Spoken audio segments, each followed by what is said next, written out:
everybody. Welcome to Sad Panda Presents. This is a podcast about music in which we're going to talk about different albums that we're listening to. Right now we're going through the staff pick list on Consequence of Sound. And we are on, what is this, number 76? 86? No. One of those. It is Elton John's This is like 82. Goodbye Yellow Brick Road. Heads up, sometimes we use adult language to say offensive things. I'm Andrew. And I'm Shane. Fucking A, man, what you been up to? Oh, not a lot, man. What you been up to? Anything fun, exciting going on? Last weekend I was in Michigan visiting with Kirsten and her parents and daughter, so that was fun. I do have something music related that happened at work today, or maybe it was yesterday. I don't remember, but there was a guy that works on the shop floor wearing a T-shirt, and on the front it was a picture of Frank Zappa, and on the back it was a quote from one of Frank Zappa's songs, and the quote was, "There's a big difference between being on your knees and bending over."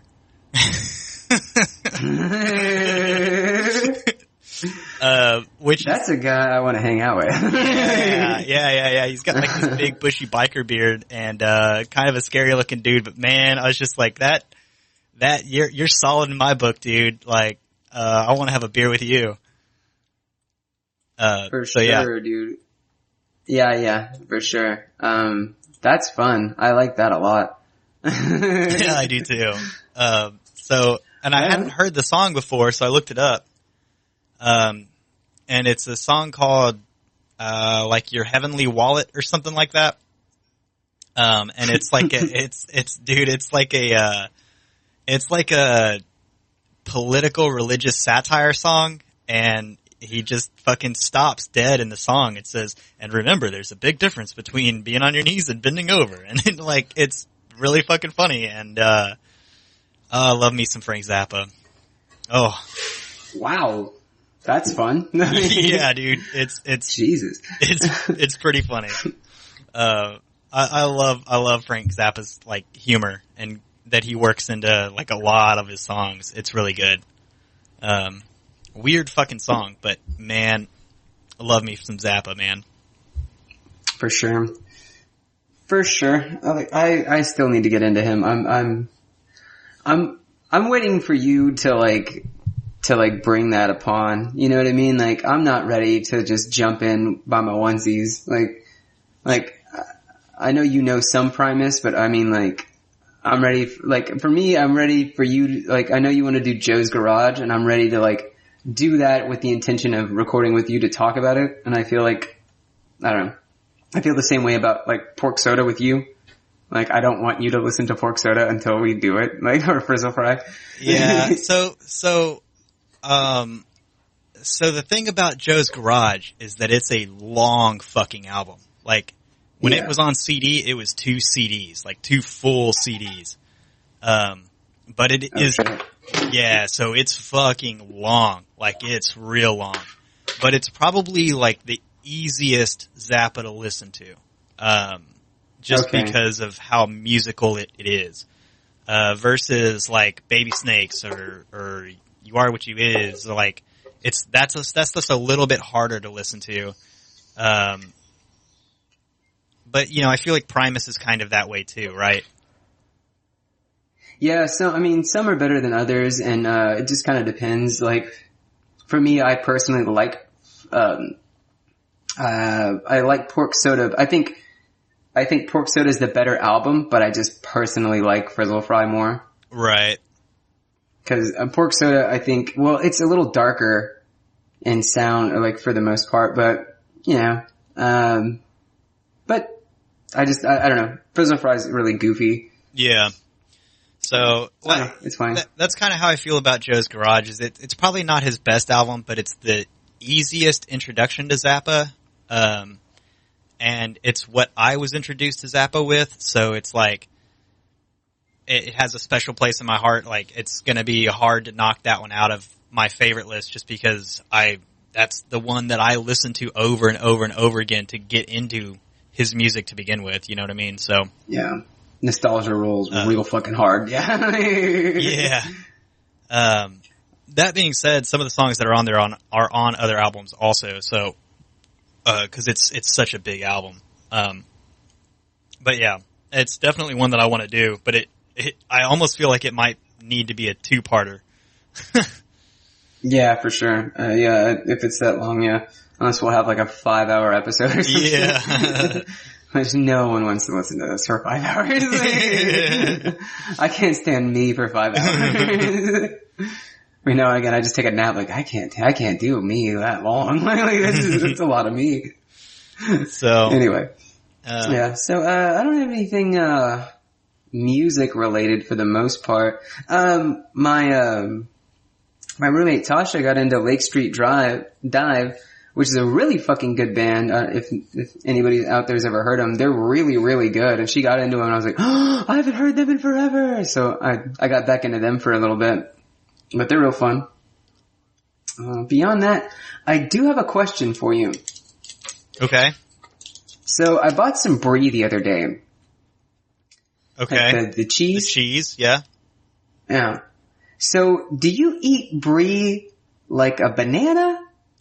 Or do you eat it or is it like a brisket, like everybody has their favorite part? Like, some people like the burn-in, some people like the gooey middle, you know what I mean? Like, how do you eat brie? Do you eat the rindy stuff? Yeah, you're kinda asking the wrong dude. Like, I don't really know. I'm not like some cheese aficionado. I love me some cheese. But I guess when I've had brie, I haven't eaten like the rind or any of that. Or the burn-in. I go for the gooey shit and put it on a cracker. The gooey middle? Yeah, cause I feel like that's the whole point of the brie is it's like a textured thing. Like, yeah. So it has like a hard cheese shell and then like a cream cheese middle. Yeah. But I feel like the middle doesn't have as much flavor as like the crust does, but I don't want to look like a fucking asshole and eat it and like a dickle. I'm like, it's the best part. Yeah, you gotta, if you're by yourself, it's fine, but if you're in public, you gotta wait for somebody else to do that shit so that you can be like, oh yeah, right? I saw them do it, so it's fine.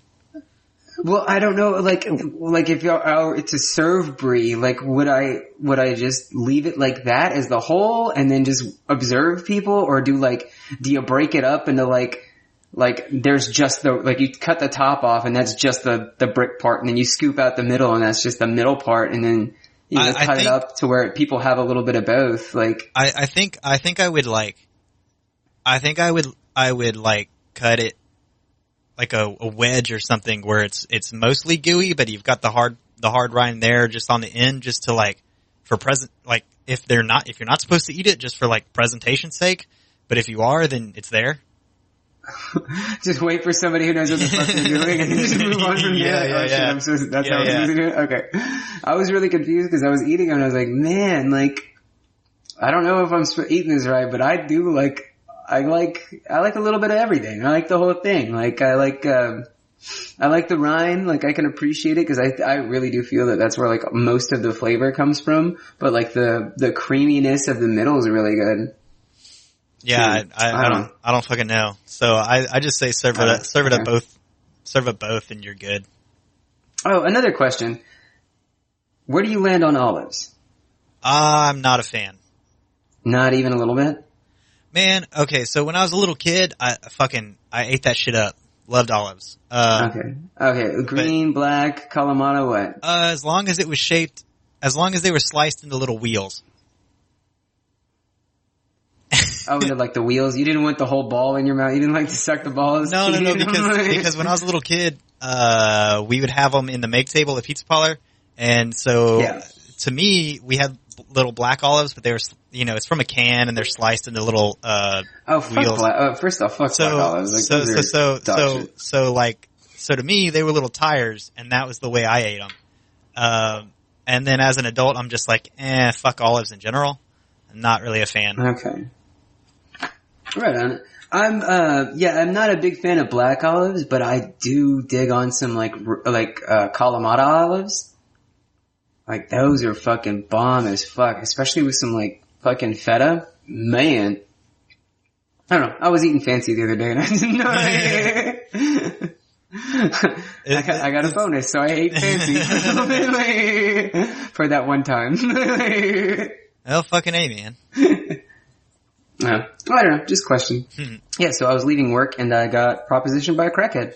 Oh, nice.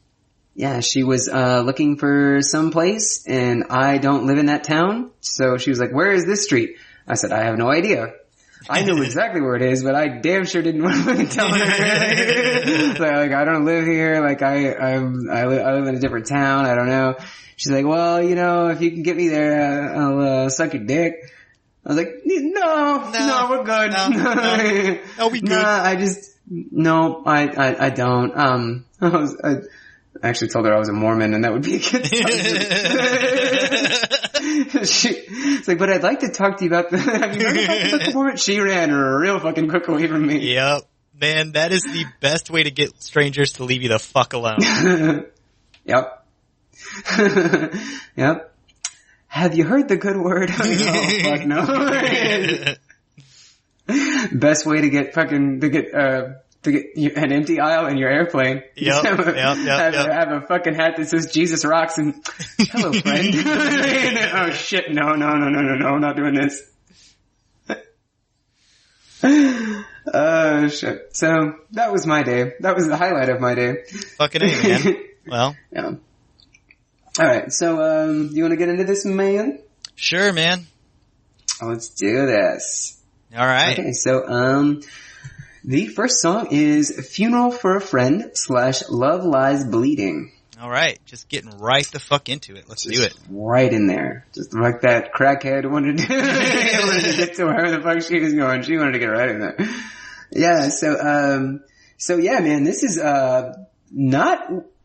this album as a whole, fucking nuts. Like, it's all over the place, and it kind of threw me for a loop. Fucking A. And especially this opening song. Like, this is not an Elton John song, if that makes sense. Like, this does not sound like it's all super synth heavy, and it has that, like, empty wind sound, and it has that weird Pink Floyd synth at the beginning, and then, of course, a piano. Yeah, man. Yeah, this is like 11 and a half minutes, and the first half is like all instrumental and shit. Like, but yeah, like you said, fucking, it gets like, there's like woodwinds and synth and like all kinds of crazy shit. So yeah, it's fucking nuts. Yeah, man. I feel like because it was supposed to be two different songs. Okay. It was supposed to be "Funeral for a Friend," which was all the instrumental stuff, because when he was writing it, he wanted what he wanted to do was what would the song for my funeral be? Like, what would the music sound like at my funeral? Okay. And so he wrote that, and then "Love Lies Bleeding" was a different song, but he just kind of thought that they would blend well together, so he's like, fuck it, we're just gonna put them together. Yeah. Okay. And so like, has that weird first movement with like the empty wind sound and like kind of the desolate, kind of like the stages of grief is what this kind of goes through, is like that empty wind is kind of that shock sound. Right. And then you have like your denial, where it's like that Pink Floyd synth where it's like droning, like where it seems surreal that has happened. Right. And then it starts to crescendo and pick up with which would be like the anger and then bargaining. It has a really, like, the piano defines to a more like aggressive sound in like the third movement. Yeah. And then it bleeds back to like the beginning, which I guess the anger, bargaining, depression, all that kind of shit went into one. And then when it goes back to the beginning, it's kind of the acceptance, which is a cool, like, circular thing that this first part does. Yeah. So it does all of that, and it goes through like these different stages of music, and then it gets into this, like, the second half of this song is I guess the second song, Love Lies Bleeding, mm-hmm. And it's like, it's kind of upbeat and like, at least on the piano part, and then there's like, I don't know, man, Elton John man, the way he writes his songs is they are all over the fucking place. And fuck yeah, especially this whole album, it is all over the fucking place. yeah, like, he likes to change tempos, he likes to change keys, he likes to change the feel, like the feeling in it, man. It's super, his music is super emotional and, and just wild. It's just fucking crazy. And man, it's not, and that's not a bad thing. Like he does it right. Like he does it fucking well, but man, it is all over the place. Yeah, no, I mean, this is very much like this is gonna almost be, I mean, like I said, this could be like a fucking Pink Floyd song for the most part, like the beginning. Yeah. And then it bleeds into like the song. And then the actual, like the Love Lies Bleeding is this, what I felt was it's kind of like what he's talking about is kind of like it's like a breakup song but like he wishes that person well. Right. Kind of like, okay. Like what Zeppelin did with 10 Years Gone. Okay. You know what I mean? Like that kind of feel for me. And then again, they have that chirpy organ thing where I think we talked about, I think it was on Pink Floyd, where they put the organ through the whistling, like the turning. Oh, right. Like the slotty thing that has like the wind and it turns and it plays the music through that. So it's that weird sound. Right. Yeah. I just remember that. I was like, hey, I talked about that. We brought it back. All right, cool. But yeah, man, this is such a weird song. Like it's so, like I really like this song. Like it's kind of it's a powerful opening to this album. You know what I mean? It really is though, Brack. Like it really is. For sure. And so I listened to this song like 3 or 4 times. Okay. And, I kept in the back of my head, I was like, Love Lies Bleeding. I was like, I've heard that said before. Where have I heard that? It took me forever. And I fucking remember. It's from that fucking early 2000s or late 90s band Fuel. That song Hemorrhage. God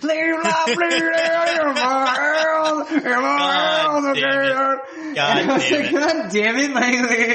I knew it, but yeah. I didn't think of that, but yeah, you're right.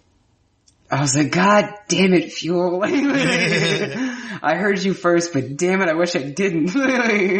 So, yeah, no, I really enjoyed this song as well. It's really fucking long, and it's the second half of it, the Love Lies Bleeding part is less memorable to me than the first half. Cause man, there's just so much fucking emotion in the funeral portion of it. Yeah, in the Funeral for a Friend. Yeah, man, it almost sounds like it sounds like a fucking, like an opening to like a big movement, like a movie. Like, yeah. When I picture it in my head, I'm thinking of like the opening to like Labyrinth or something. Like when they go to when you see the castle in Labyrinth and like, don, don, don, don, or like the beginning of like Secret of Nim or like some like fantasy early 80s movie. You know what I mean? I get that. I was kind of thinking more, like when you go see like a fucking orchestra perform, a whole symphony orchestra kind of thing. But yeah, I get what you're saying. I was thinking more of a symphony show where they run through like, a catalog of music that is supposed to have some kind of theme or some shit. But I totally get it. But I can totally see the big movie set piece as well. Like if, like some, I don't know, like I said, like, I thought of like Secret of Nim. Like I was like, dude, this is fucking like where like the big, like where you see the fucking labyrinth, right, like, like the gravity of it all. Right. I don't know. Fucking crazy. Anyway. Great song. Yeah, it is. All right, so we let's go ahead and move on to Candle in the Wind. Yeah. What'd you think, buddy? Well, so I've heard this song before. Not super familiar with it, but I've heard this song before, and honestly, not my favorite.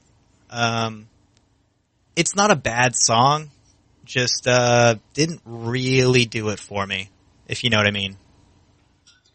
I got you. Well, this song had a reemergence after Princess Diana died, and he redid this song for her. Oh, that's right. That's right. And so that's where I remember it from, because that was, I think, around the same time Titanic came out. Somewhere in that neighborhood. And that was the only 2 cassettes in my grandma's car. Was Candle in the Wind or the goddamn Titanic soundtrack. And they were singles. They were the singles. They weren't the whole full, it was just the single song. Yeah, they were. It was either the Celine Dion version or the acoustic version. Yep. Yeah. So I'm very familiar with this song. Yeah, I bet you are. Yeah, sure am. So this is probably not your favorite either. It didn't make my top 5. Yeah. Just missed the cut. Missed the cut. Yeah. But I mean, it's a really good song, and it's written about Marilyn Monroe, about her life and the stardom and burning out and all that stuff. Yeah, but it's more of what I think it's about, it's more about, I feel like he had a connection with somebody he didn't really know that well. Okay.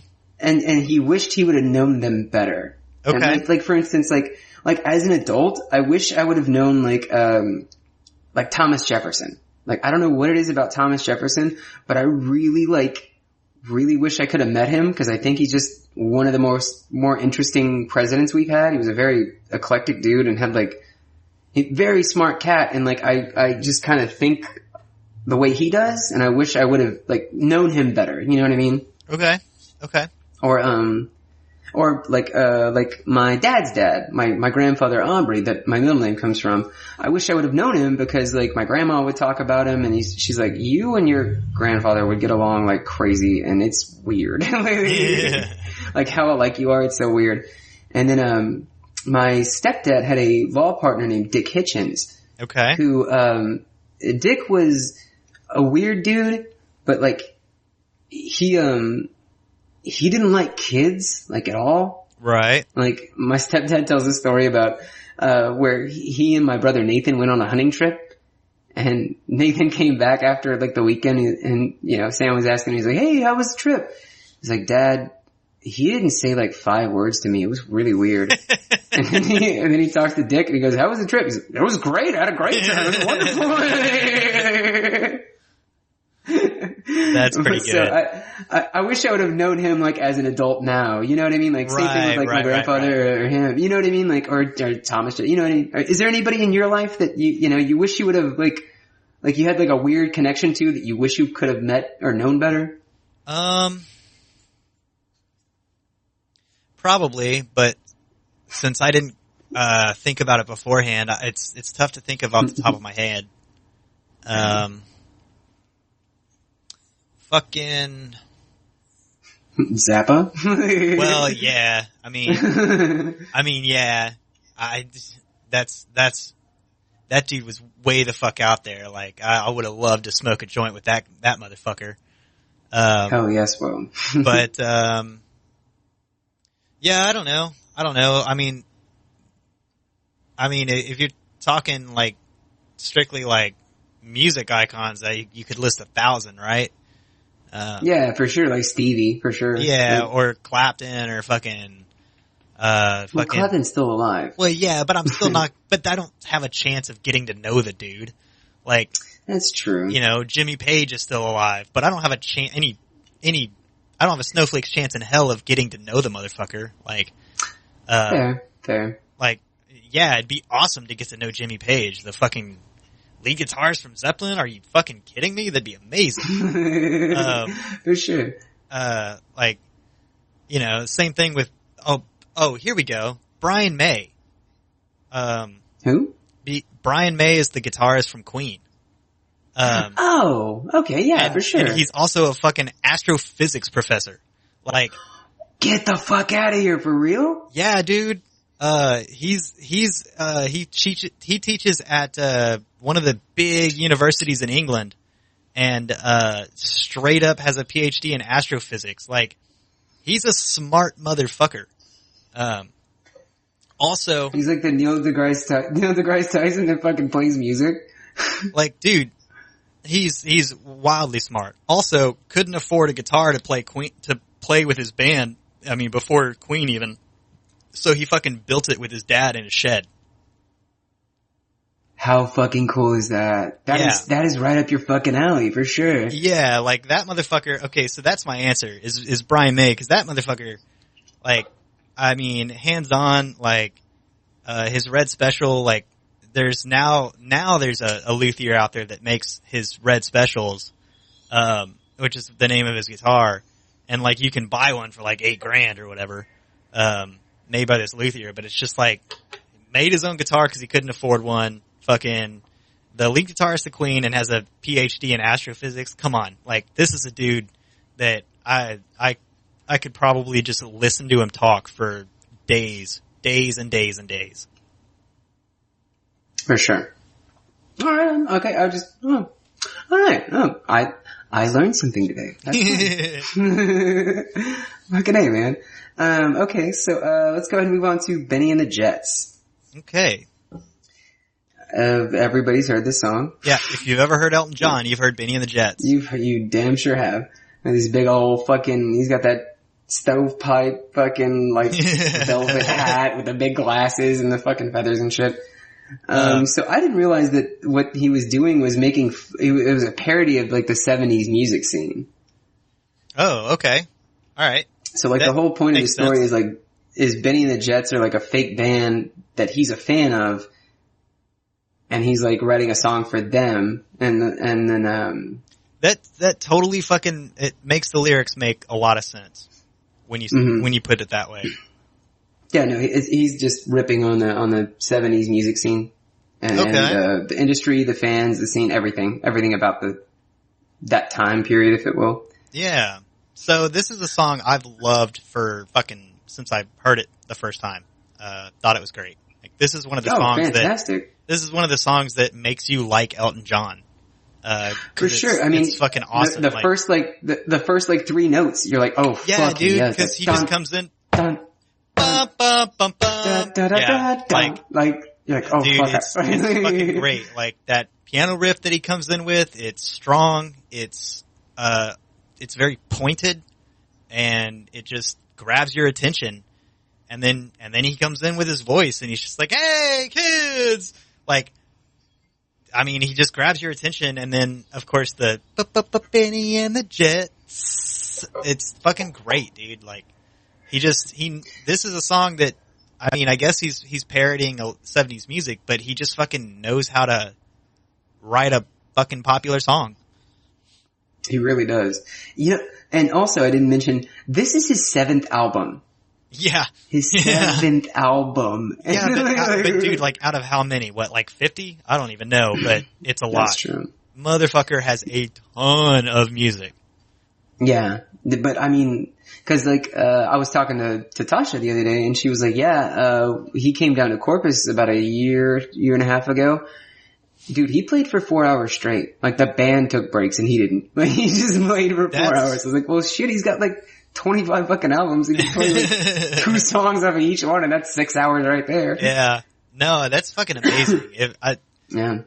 I would love to see this dude live, especially after listening to this album, cause, I mean, I knew about Elton John. I knew his popular shit, you know, Benny and the Jets and Rocket Man and fucking Yellow Brick Road. And, like, you know, you hear this stuff in Saturday Night and, like, but, you know, it was never enough to... It goes on and on, yeah. It was just like, okay, well, if I hear Elton John, but after sitting down and listening to this album, like, boy, is my mind changed.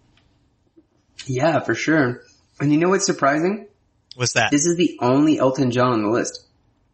I know. This is the only album on his list. This list, and it's like ranked so high.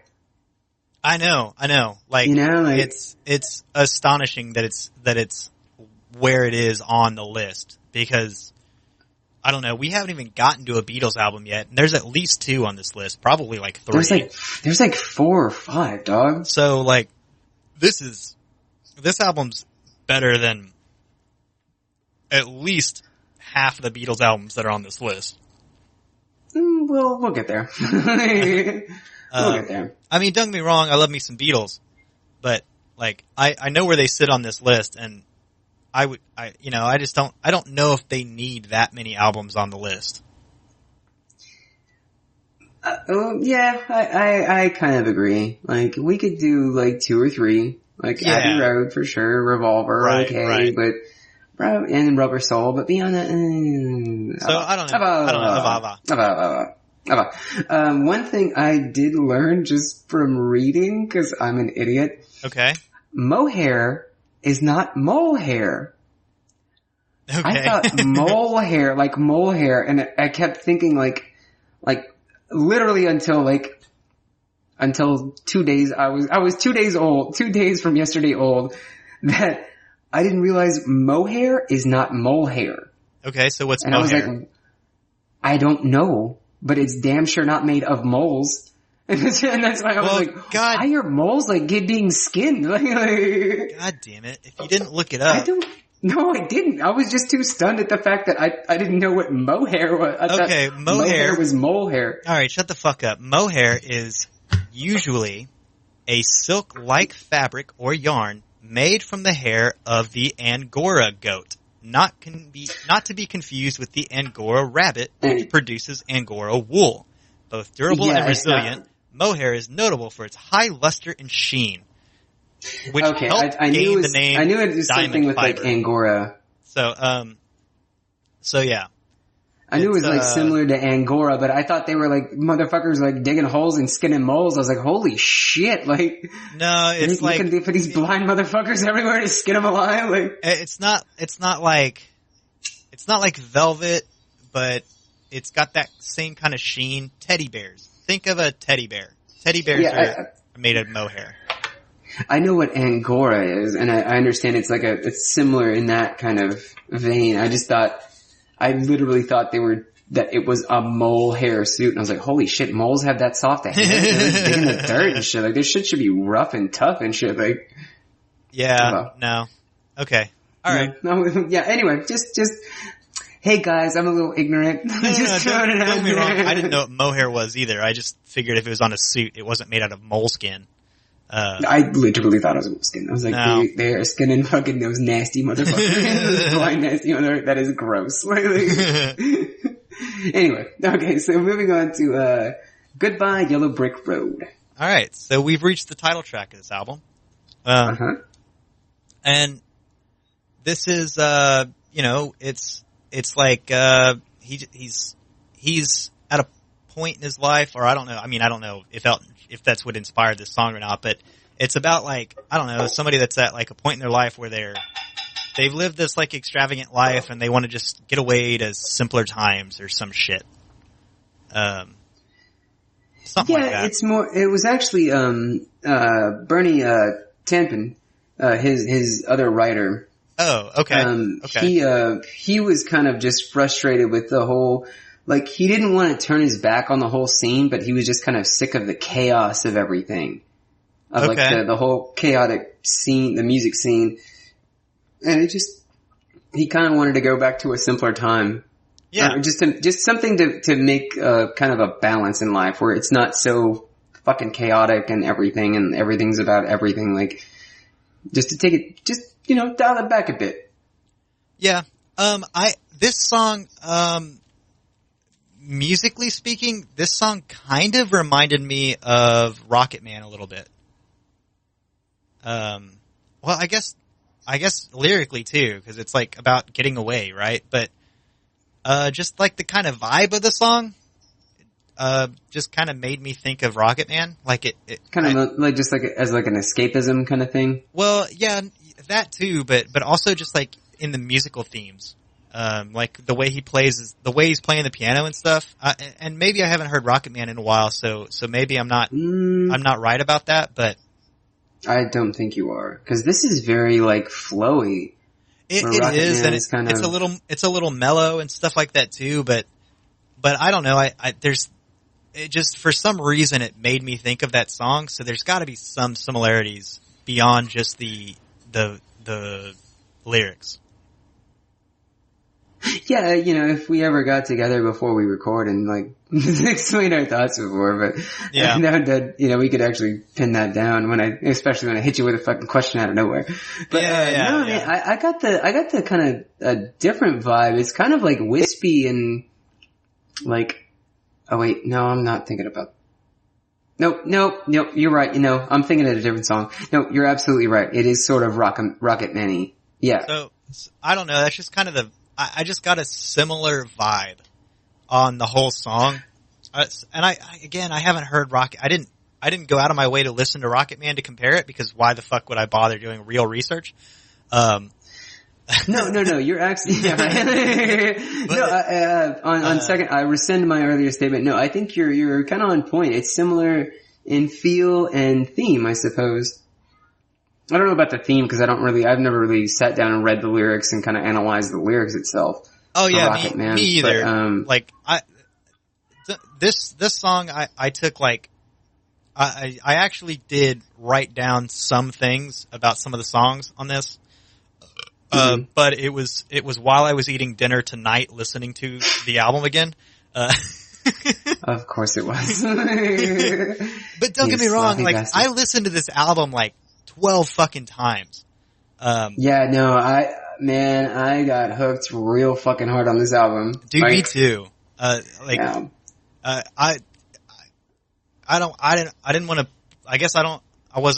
didn't know if I was ready to play my hand this early, but holy fuck, like, I was addicted to this album for a few days. Dude, this album is fucking bomb. This is like one of the best albums we've listened to. Man. Hands down, like, that's why I brought it up, like, it's so high, like, dude, how is this so fucking high? Like, this is a fucking really good album. That's what I'm saying, dude. Like, man, I fell in love with this album immediately.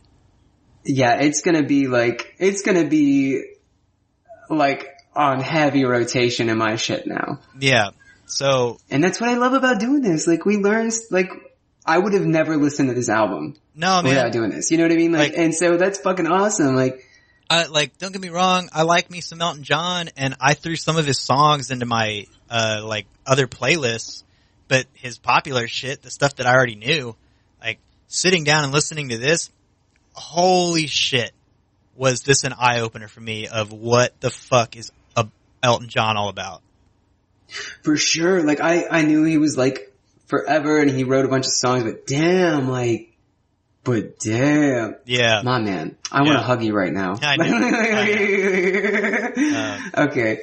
But yeah, man, great. This song's fucking amazing. The only thing I have to say about this that bothered me was he called them horny back toads.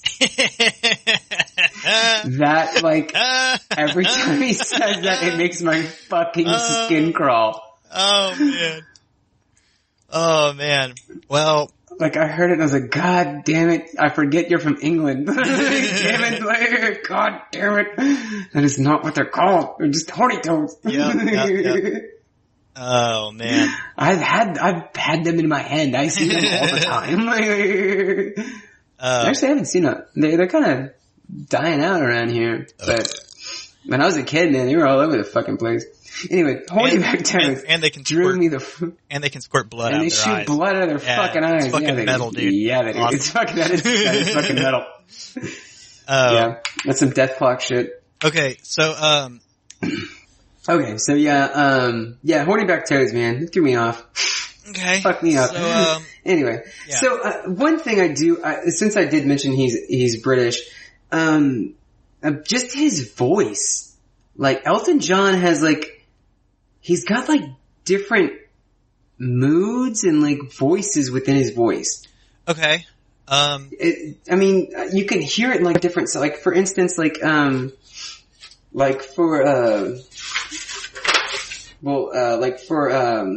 Love Lies Bleeding and then Candle in the Wind, like. Oh, like, right. Yeah. Honestly, like, just the way he changes what he's, like, the way he's singing and stuff like that, it almost sounds like different people. Yeah, I can see that. I know what I mean? Like, I think he's also just. Go ahead. Yeah, I get that, but I think he's also just very well trained. And he has a level of control that a lot of other singers could only fucking dream of. For sure, like he has like a master over his like timbre and his like mood, like some songs are really passionate and some songs are like, but like in a calm, soothing way. And like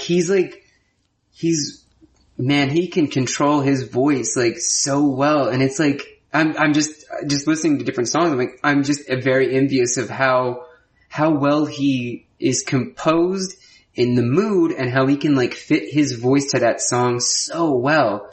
Okay, and one other thing, since you brought up that he was British, I have one other note to that. Is Elton John the only officially knighted music person on this list, or is Paul McCartney has he also been knighted? Paul McCartney's knighted. Okay, so he's one of two knights on this list. Ooh, I would have to look through a lot of shit I don't want to look through to figure that out. Yeah, I'm gonna say he's one of two. I think Eric Clapton. I don't know. No, there's not a Clapton one. I highly doubt it. No, I don't think there's a Clapton. Because I think he got knighted, didn't he? I don't think so. Not that I'm aware of, anyway. If he did, cool. If not, not that I don't know. Maybe I don't know. That's a good question. And I will we'll table that, and we will definitely. I've just never heard Sir Eric Clapton ever used in a sentence, and I've heard Sir Paul McCartney and Sir Elton John before. Yeah. But we'll keep that on the back burner. Okay. And we'll I guess we'll have to go through each album. Like, is there a rape song? And are there any nights? Oh man. Never gonna live it down. No. It's okay. I was gonna wait for later to bring that up, but I figured you'd bring it up with a few different songs. But there's a couple of songs about whores on here. True. But yeah. So anyway, it's all consensual. So you can't. The thing is, you can't have a favorite song on this album. That's the whole problem. Oh, I have a favorite song. I definitely have a like a top three. Well, that's hard. The thing is, maybe top five. I kept thinking because it's a double album, we can do 5. Was this a double album? I mean, it's long. Yeah. It's got 17 goddamn songs on it, but. Yeah, no, it's a double album. It was intentionally not supposed to be a double album, but, I think what it was between The Funeral for a Friend and then Love Lies Bleeding when they decided to smash it into one song. They said, fuck it, just make it a double album because we got so much shit recorded. That makes sense. So we can actually do 5 if that wouldn't break your heart. I'm cool with it. I don't think it would. All right, well let's get back on track. The next song was This Song Has No Title. This song has no title. Yeah. Man, I did. Okay, so the thing about this song is that Elton John did every single bit of this song. Okay. So like all the sounds you hear is like those aren't really flutes. Those are piano synth flute or whatever. Right. And he did track on track, like layered tracks and stuff like that for his voice and all that kind of stuff. This is 100% only him. Right. Just layered different keyboard effects one on top of the other. Mm-hmm. Absolutely. And it's the shortest song on the album, but for me, it was the most powerful. Man, it's good. Yeah. I like this song. It's not going to be, I don't think it makes my top 5, but it is pretty fucking badass. It's more of a, at least part of the song, I don't remember if it's the whole song, but at least part of the song is in a minor key. And just the piano riff that he opens up with and like the main piano riff of the song is fucking great. Like it gets you moving and it's fantastic. Mm-hmm. And, I do think that this song has the line of the song and it's, I do not know why, but I do know what for. Okay, well. Hey, this is me. This is me. You Okay. can have your own fucking line. Alright, goddammit. This is mine. I do not know why, but I do know what for. Okay. And I really like this song because, I mean, it says so much in such a quick amount of time, and it's about, just somebody who wants to distill every bit of life. Okay. Like the love, the sorrow, the joy, the beauty, and the sadness, everything about it. He just wants to, like, get it all in. All right. And he doesn't know why he wants to do this, but he knows he wants to do, like, he wants to experience all of life. All right, man. I feel you. That makes that I totally got you. It's a good fucking song. Yeah, no, I dig it. It's my favorite, or one of my favorites. Right. Anyway, okay, so short and sweet like this song. Okay, so we move on to Gray Seal. Yeah. How do you feel? You sound excited about this song. It was just fucking fun. Mm-hmm. I don't have a whole lot else to say about it. It was just a fucking fun song. Like, that's it. Yeah, no, it sounded like almost like an ELO or a Yes song. It had that like that kind of shit going on. Yeah. It starts off with that little short arpeggiated, it's like an arpeggiated chord or some shit like that. But yeah, I don't really know what the song's about.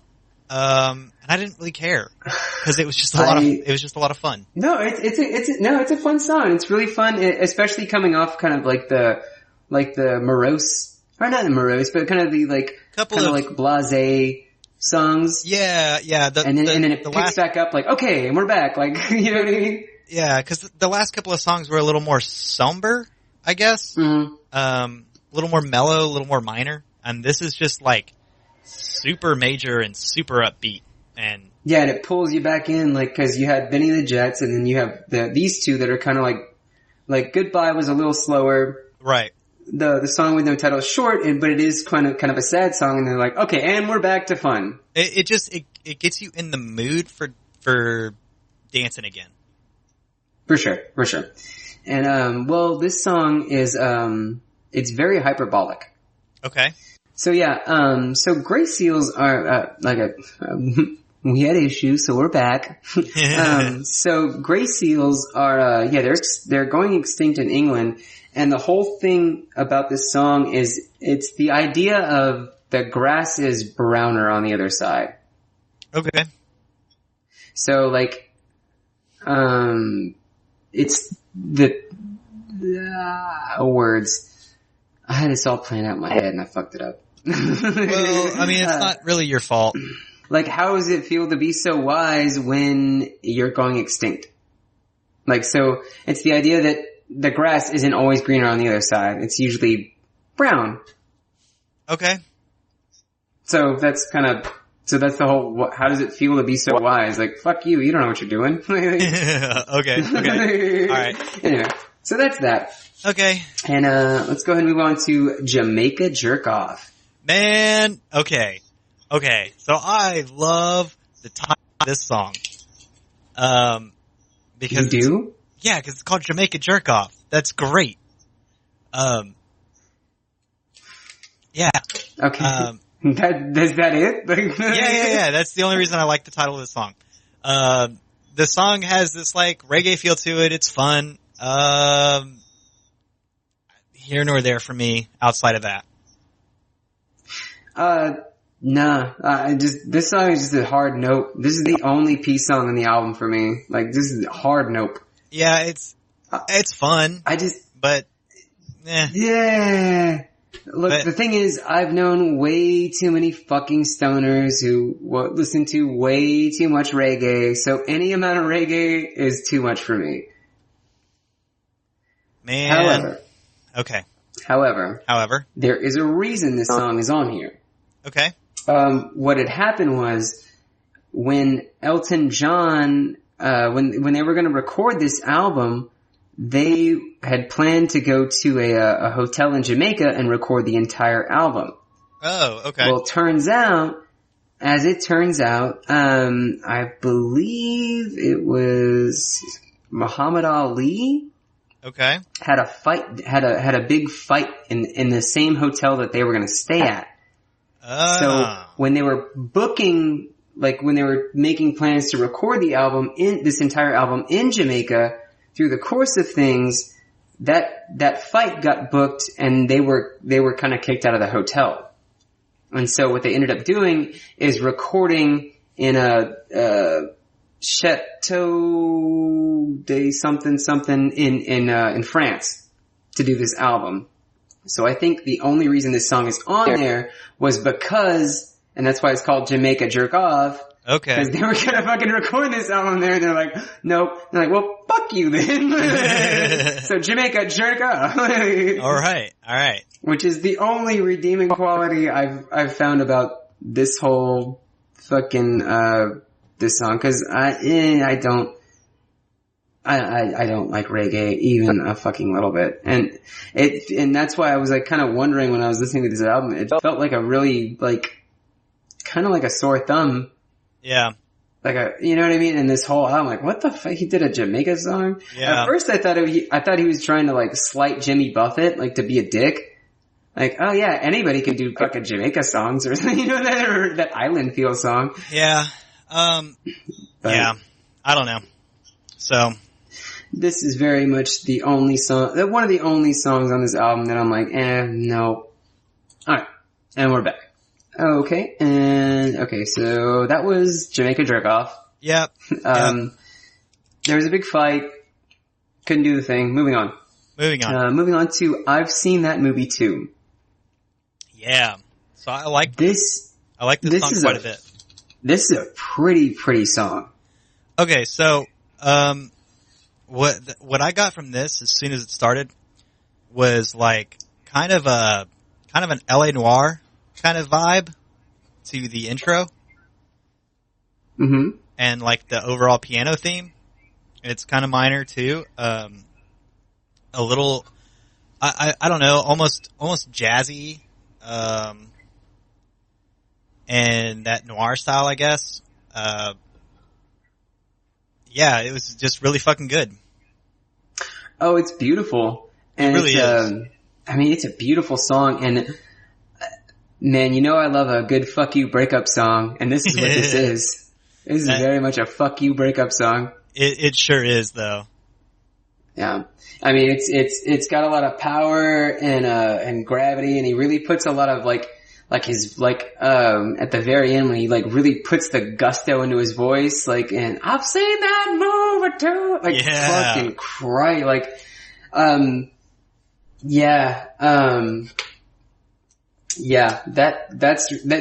did a lot for me. For sure. Yeah. I mean, this song is just very moving, and it's a fuck you breakup song. Like, I fucking love fuck you breakup songs. Like, not the best ever. I think John Mayer has the best fuck you breakup song with, what's it song? I'm Gonna Find Another You. But this is a fucking close second. Like, a close second for a good fuck you breakup song. Alright. And it has like all the, like, the actor, like, I've seen that movie too, and he does all the, like, the bits about the actor tropes and how everybody's playing their roles and like all this kind of stuff. I don't know, man. This is a really good song for me. I really dug this song. Yeah, it was a good song for me too. Yeah. Alright, so. Anyway, so let's move on to Sweet Painted Lady. Anyway, Sweet Painted Lady. Yeah. Sweet Painted Lady. Sweet Painted Lady. Yeah, great song. This is such a good song. It is. It's so good. It's like a French like sailor song kind of thing. Yeah. There's like all kinds of like French themes in here, but it's also like somebody in the Navy coming to port and getting a whore. Yeah, no, that's exactly what it is. But it's all intertwined with like this romantic French music. Like, oh, dude, it's so good. Yeah. Yeah, you know, I was listening to the song. I mean, it's a great song. It has that good, like, the squeeze box and all that kind of stuff and like the French sound. Yeah. And it's really kind of airy and kind of light. Yeah, and, for sure. But, I was reading, I've been reading like a fuckload of books like recently because I have a lot of time at work. Okay. And I just got through the King Slayer series or the King Killer series. And it's, there was one part where, the main character, his family is a bunch of actors. And, Right. And the thing was, there was like a working woman. Okay, so the Kingslayer series, his family is a bunch of actors called the, Edema Row. Okay. And, there was like a prostitute in their troupe. And, his dad always says, always call a prostitute a lady. Cause their lives are hard enough. Which, well played. That's a good move. That's a good move. They work their fucking ass off. Treat them like a lady, cause they don't get treated like ladies often. Right. I tried my best with the crack whore this afternoon, but, called her ma'am, and I was like, no, I politely declined, and have you heard about the Book of Mormon? Anyway, love this song. It's so like light and breezy. It's fun. It's a really good song. For sure, man. And like, I don't know, that like the back half of this album for me is like the first half of this album. All right, you're hooked into Elton. I've got your attention. The back half of this album is where it really fucking shines. Really? Yeah. Okay. Well, we'll get there. Yeah, we will. Okay. So, anything more you have to say about Sweet Painted Lady? No, I just thought it was an airy, light song that like just grabs a hold of you and takes you for the ride, and it's a sailor coming to port. It's like it's a theme we've heard a lot before in other shit, but it's done in a different way where it's like sweet about it, Yeah, that's kind of what made me think about that. Like, be nice. Like, you don't have to be a dick to whores, but she is what she is. Right, right. She has her place, and you should respect that. Yeah, for sure. So. Yeah. Alright, anyway. Okay, so, the Ballad of Johnny Bailey. Yeah. Is next. What do you think, bud? Okay, well the intro of this song is like kind of menacing. And the theme of the song kind of carries through with that like malice. And, so I don't know. I don't know exactly what it's about, but it maybe like a gangster or something, like, a song about, like a fucking alcohol runner, during Prohibition and shit. Like, I don't know. It's a good song. It's neat. Yeah, no, you're kind of right on the money. Especially when, like at the beginning, some punk with a shotgun shot Danny Bailey, and then at the end, it's, I guess the cops won again. Right. So it's kind of like that, it's that romanticizing, like, the villain. Right. But it carries that menacing tone throughout it. Like, it's got he approaches it in a fun way again, and yeah, it just fucking rocks.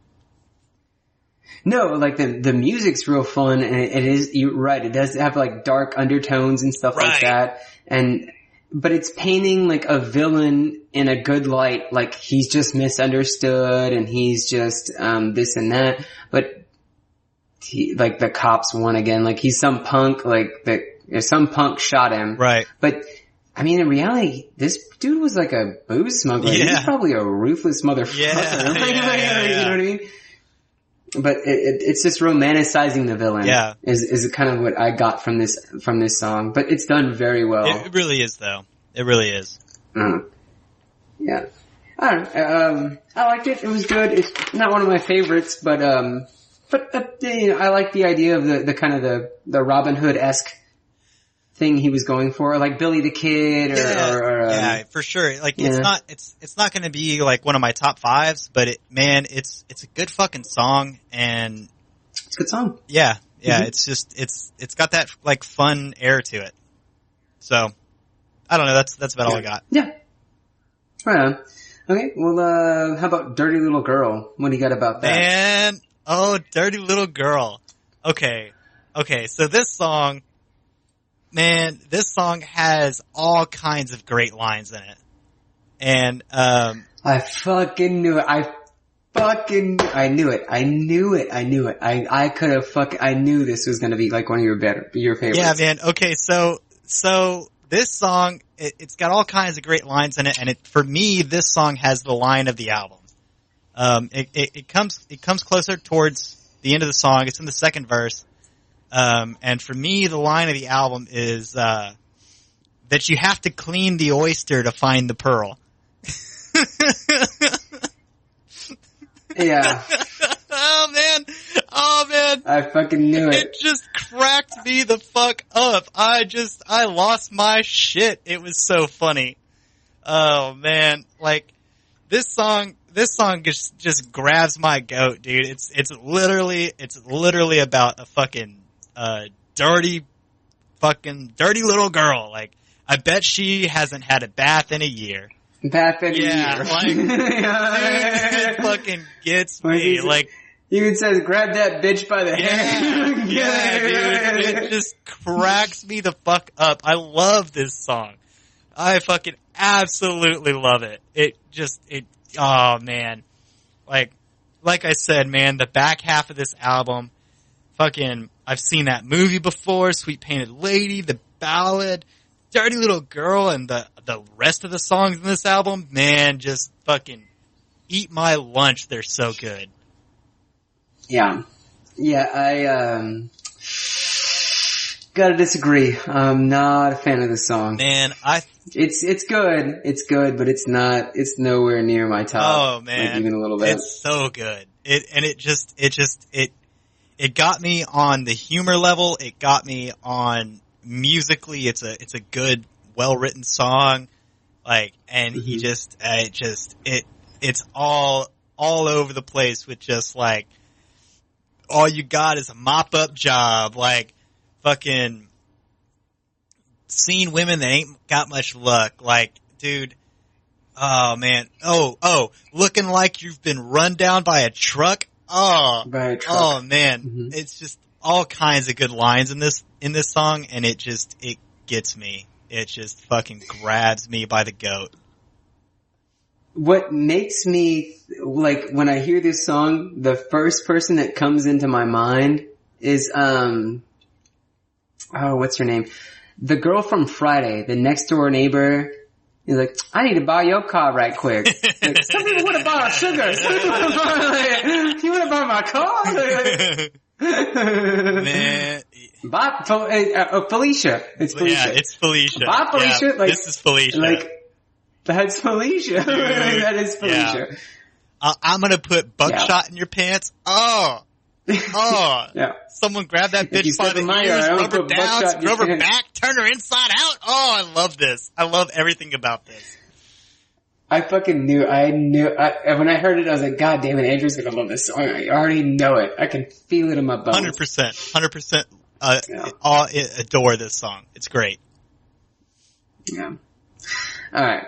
We can move on. Anything more here? We can move on.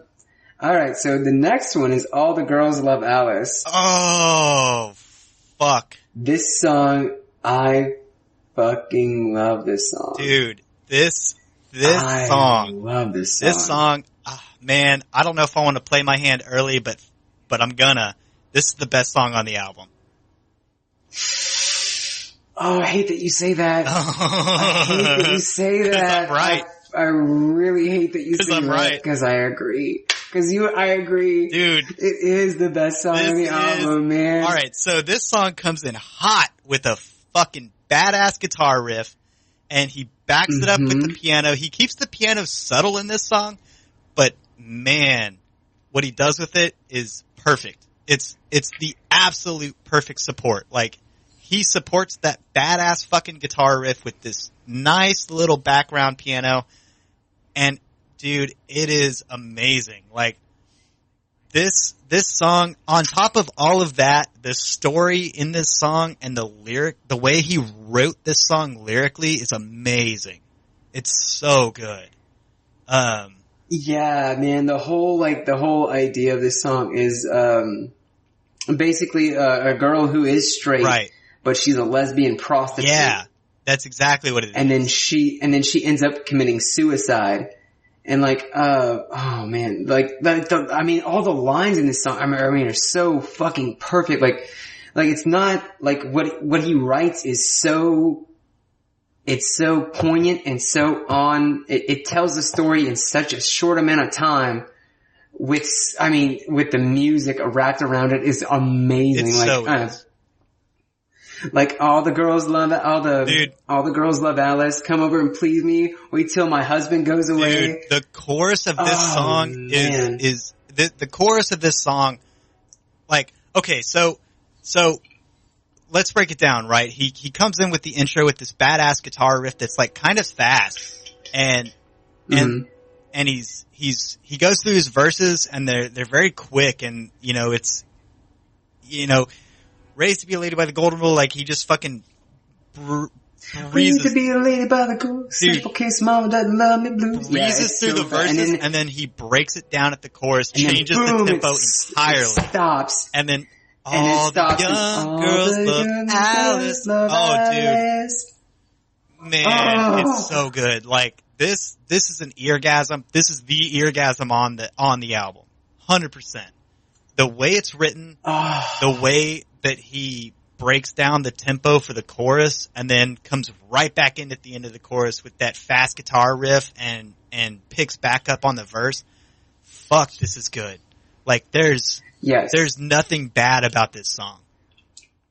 This song is executed perfectly. It really is. Like every bit of it is executed 1,000%. Yeah, dude. Fucking. It's so, man, because it's such a bouncy song, and then it's boom, and it's like, it stops, and then it's like sweet, and it's sweet and tender and yeah, dark. Yeah, it really is. Fucking the Alice, it's my turn today, and the wait till my husband's away, like just finishing off those two chorus, bars are amazing. And it's so well written. The lyrics are perfect. The music is perfect. Everything about this song, this is a perfect song for me. This is like fucking the Constellations Felicia is a perfect song for me. This is a perfect, this is a perfect and this song. is another perfect song. Like, I love this. This grabbed my attention the first time I heard it. The first time I heard this song, I was pissed off that I had never heard this before. Because it's amazing. Okay, I have the same feeling for a different song, but I completely agree with you that this is the hands down best song on this album. Without a doubt. Hands down.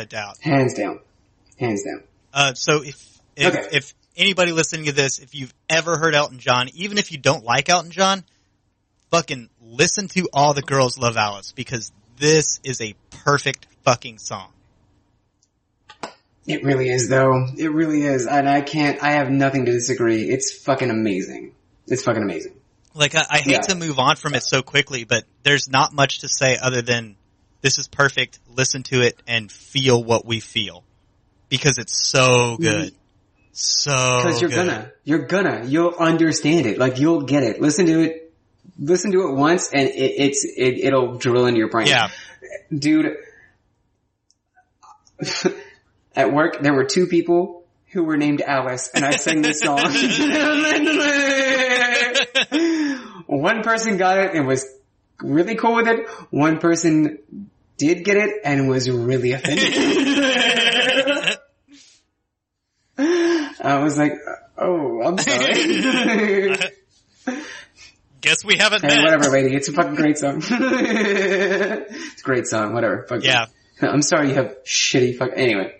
So I guess we played our hand on our favorite song. Yeah, anyway, but who the fuck cares? Yeah. Because it's such a good song.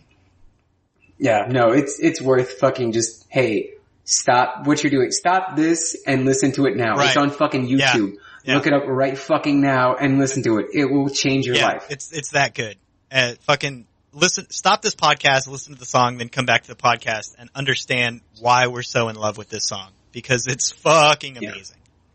It's the best. It is. I fucking love you right now, Andrew. I know it. Man, I was so worried that you were gonna hate this song. No way, dude. He's gonna hate this song. When I was listening to this, I was like, man, if Shane doesn't think this is the best song on the album, we're gonna have a problem. He's dead to me. You're dead to me, can opener. Can opener? Yeah, man. Yeah. Oh, okay. We're still friends. Yeah, All right, cool. Yeah. Fantastic. Alrighty.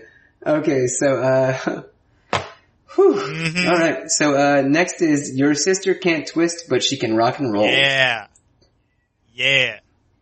This is great too. I'm gonna let you take the lead on the rest of this.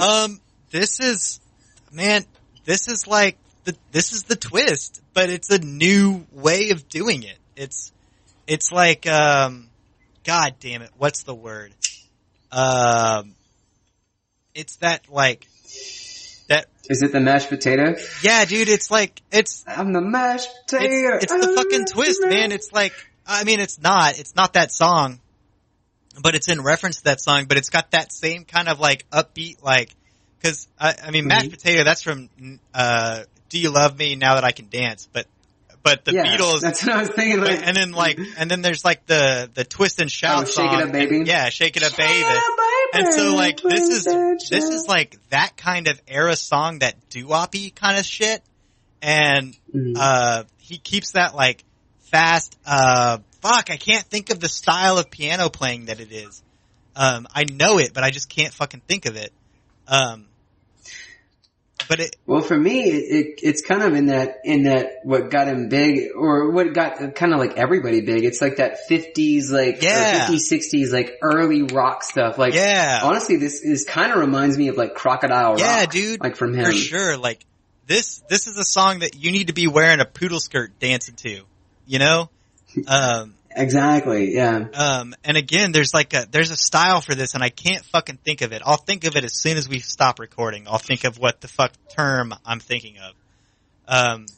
Yeah, but it's in like that 50s, like, Great Balls of Fire, Rolling Over Beethoven, like that kind of, fucking At the Hop, kind of early rock fucking, stuff. Yeah, dude, it's all of that kind of stuff. It's great. Like that sock hop rock. Yeah, for sure. 100%. And I love the theme of it. I love what he does with this song. Your sister can't twist, but she can rock and roll. She outbucks and broncos on the rodeo. Like, man, it's so good. And like this takes me back to like some of like the music that I grew up listening to with my dad. Just like that whole scene of stuff that, you know, cause my dad he grew up.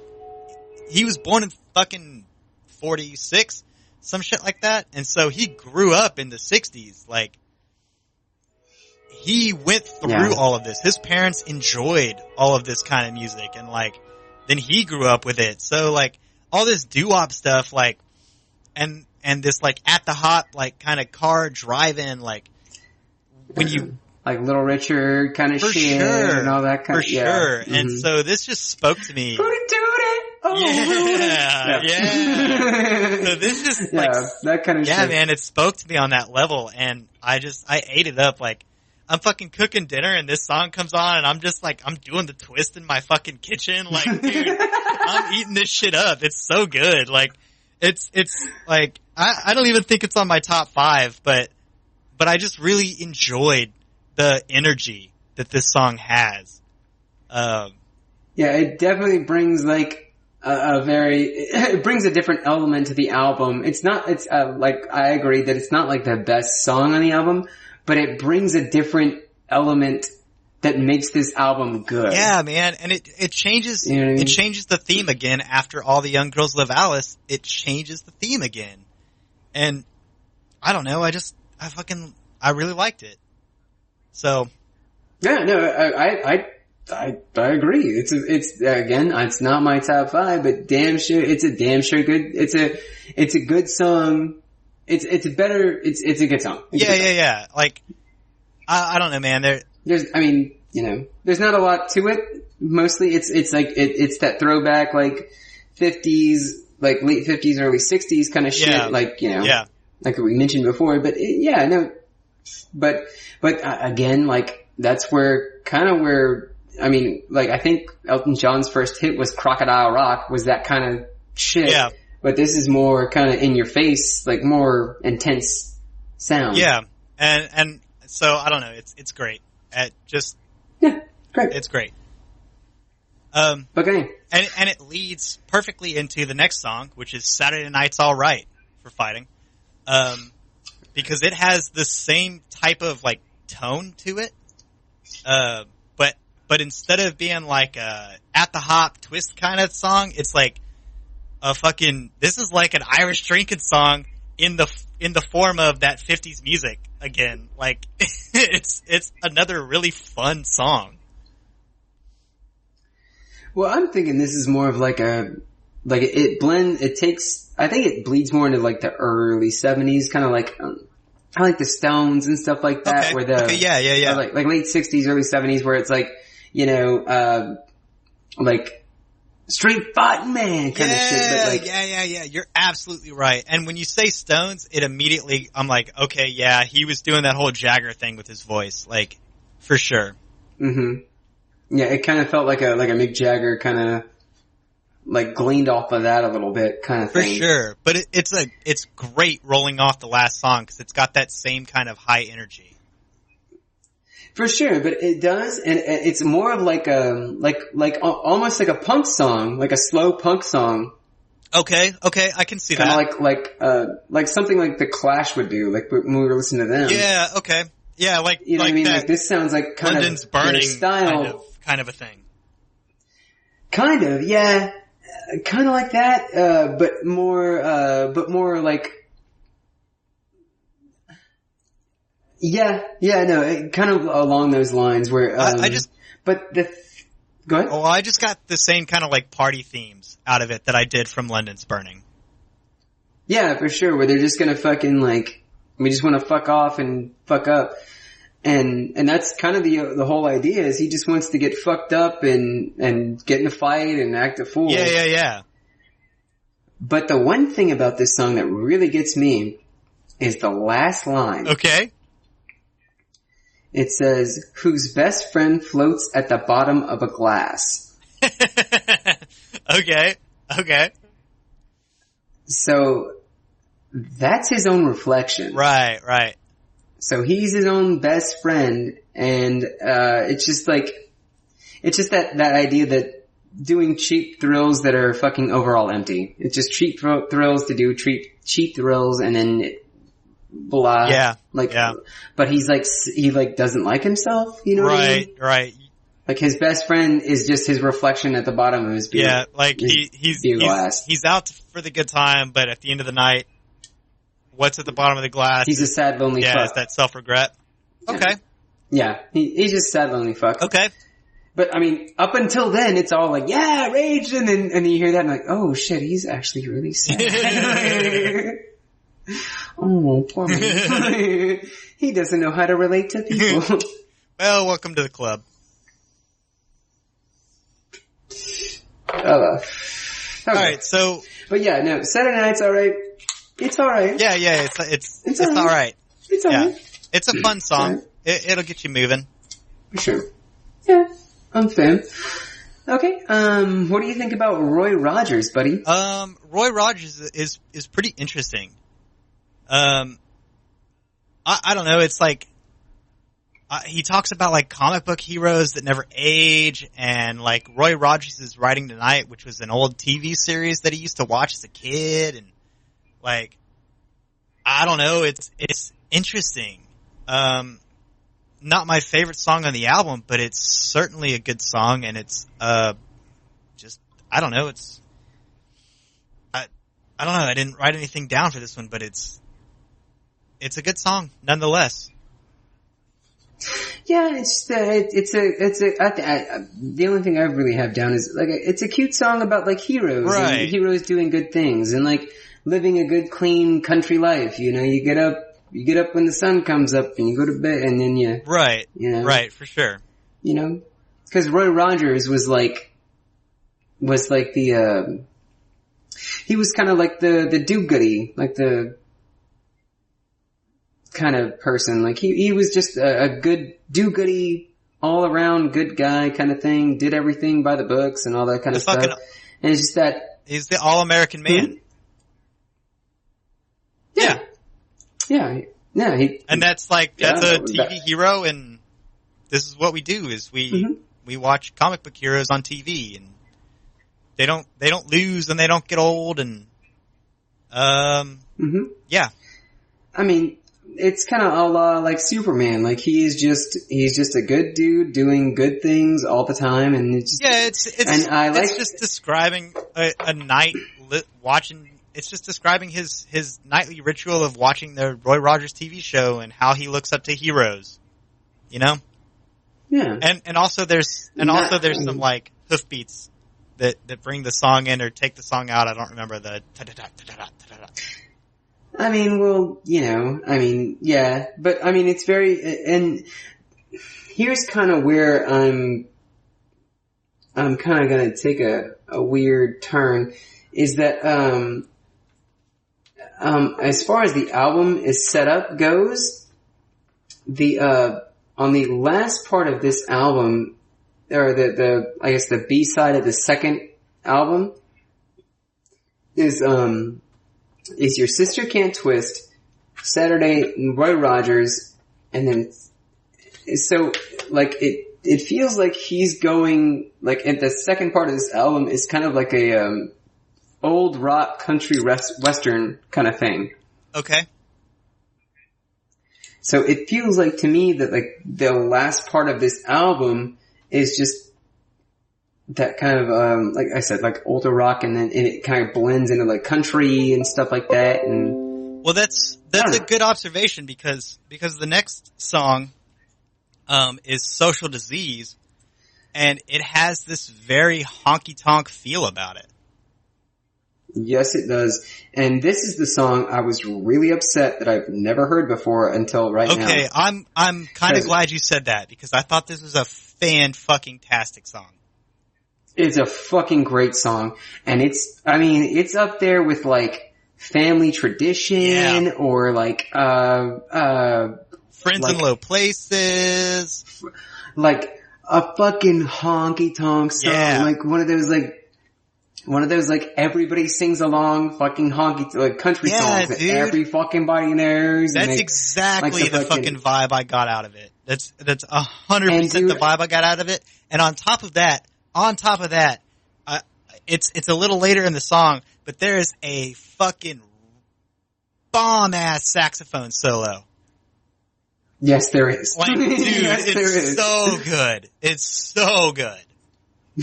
Yeah.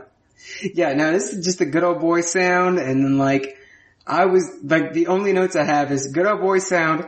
How have I never heard this song before? Yeah, dude, I know what you mean, like, oh man, like, and I don't know, but fucking, my landlady lives in a caravan. Well, in a caravan? She's not in my arms.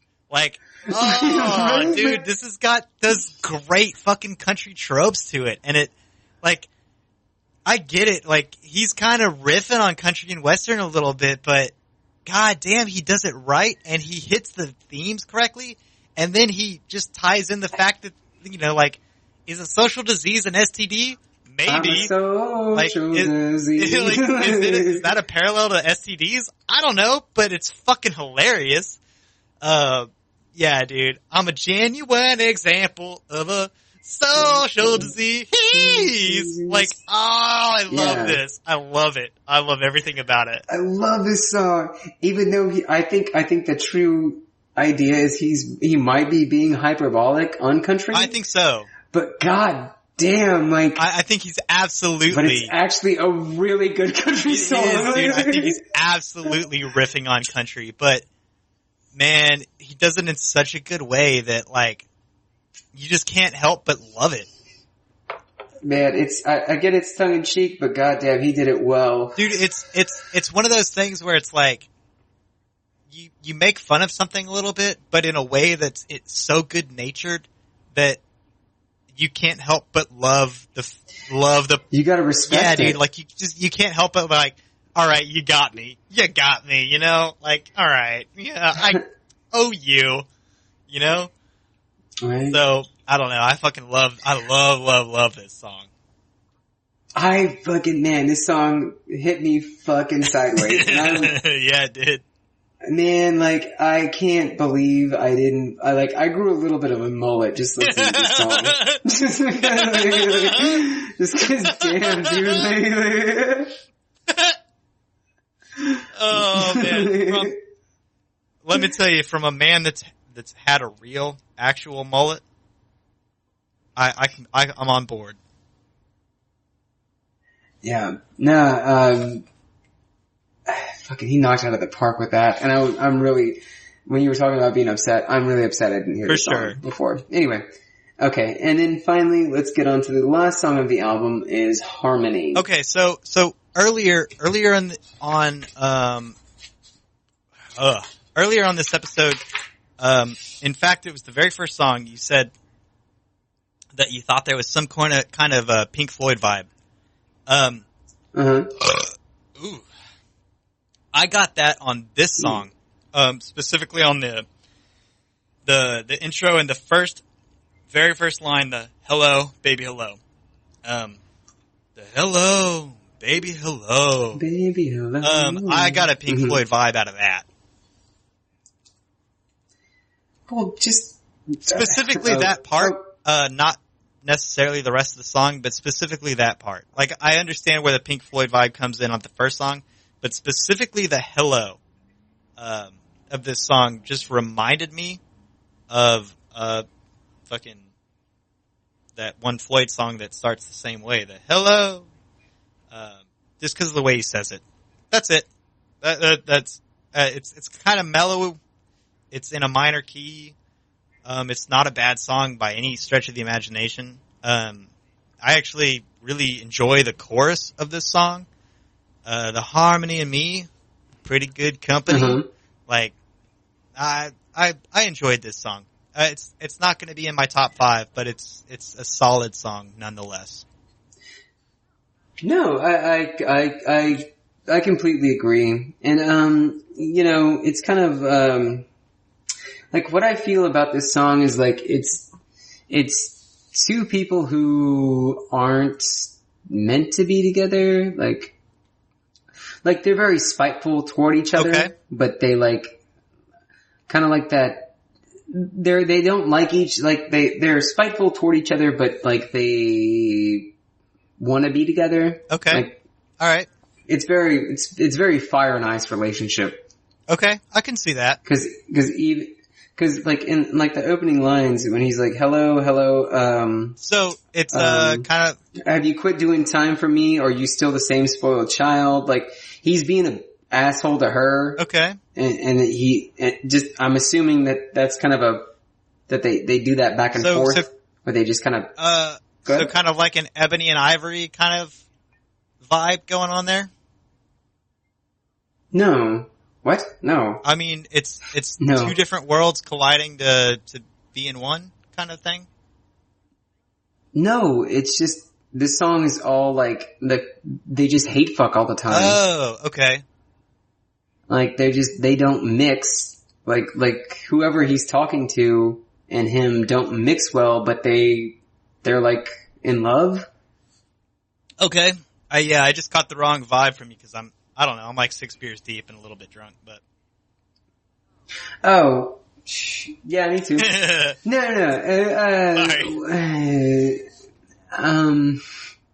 Yeah, no, well, like, even when he says, am I the only man you ever had, or am I just the last surviving friend that you know? Right. So it's like he's like some broad who, like, he's like, oh, you just burn all your bridges and you're coming back to me? Right. Kind of thing.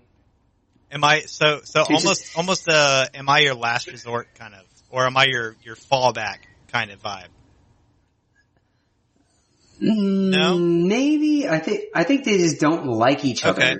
Like they like secretly like each other, but for the most part, they can't stop arguing. So like they are that married couple that can't stop just yelling at each other constantly. I know this doesn't sound very familiar to you, Andrew, but whatever do you mean? But Shane? Yes, whatever do you mean, Andrew? Okay, well when you put it that way, it's kind of like when you put it that way. Okay, all right, yeah. It's kind of like I think that's that song. Okay, Does that make sense? All right, I get you. Yeah, It took me a while. It took me a while, but I get what you're laying down now. Yeah. Yeah. You know what? I've been reading a different book, and is it called "Fuck You"? or is it called "Yard Sex"?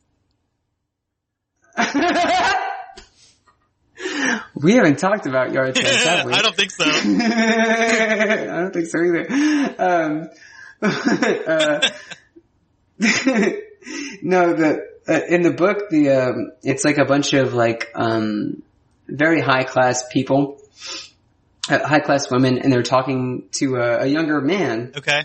And one girl she's being aloof toward him, and then one girl comes up and is like, "Hey, how you doing?"